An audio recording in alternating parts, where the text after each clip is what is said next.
Hello guys, at ito nga po ay luto na ang ating mechadong recipe. Guys, pagka ano pala, may papakita ko sa inyo ito. Baka hindi nyo pa po alam yan.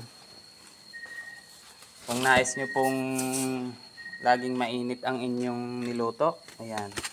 Ilagay nyo po sa styro at lagay nyo muna sa plastic yung ulam. Tapos, yan, buhulin nyo.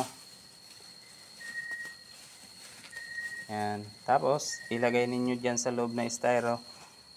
Kahit mga 24 hours so, mainit pa yan. Hindi na po kayo mahihirapan mag-init ng ulam. Yan, ganyan.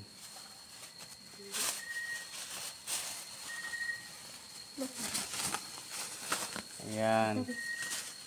Share ko lang po sa inyo kung paano paraan. Baka hindi po ninyo alam sa hindi pa nakakaalam kung paano ang paraan para mapanatili na mainit ang inyong ulam.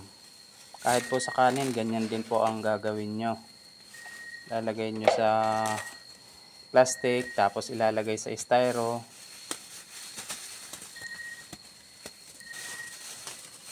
Bubuhol. Yan, ibubuhol nyo ng ayos at tatakpan nyo ng ayos pagka natapos na.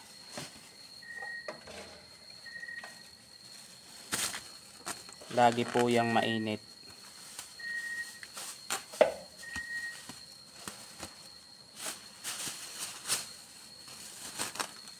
Yan, ganyan lang po guys ang gagawin natin.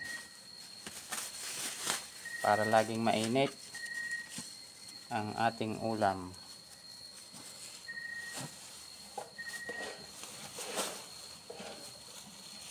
Mechadong baka.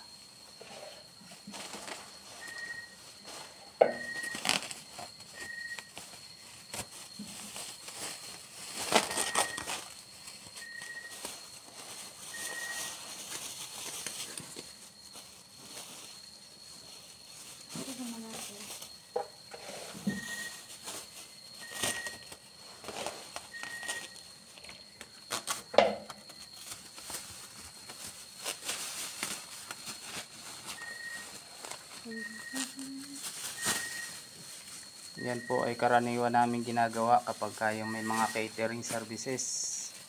Ayan, ganyan ang style po para ang ulam ay laging mainit.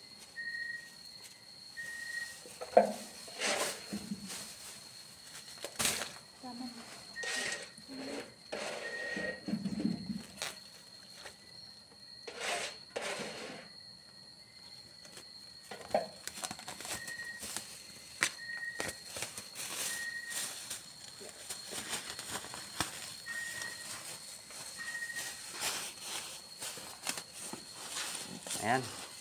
Susunod naman po nating marami pa po tayong putahing lulutuin. At takpan po natin parating nakatakip yung para sa oras po ng Hindi ang takbo. Hindi yan. sa oras po ng ihahayin na yung ating ay mainit pa rin. Yan lang po guys. Share ko lang po sa inyo. Thank you so much po.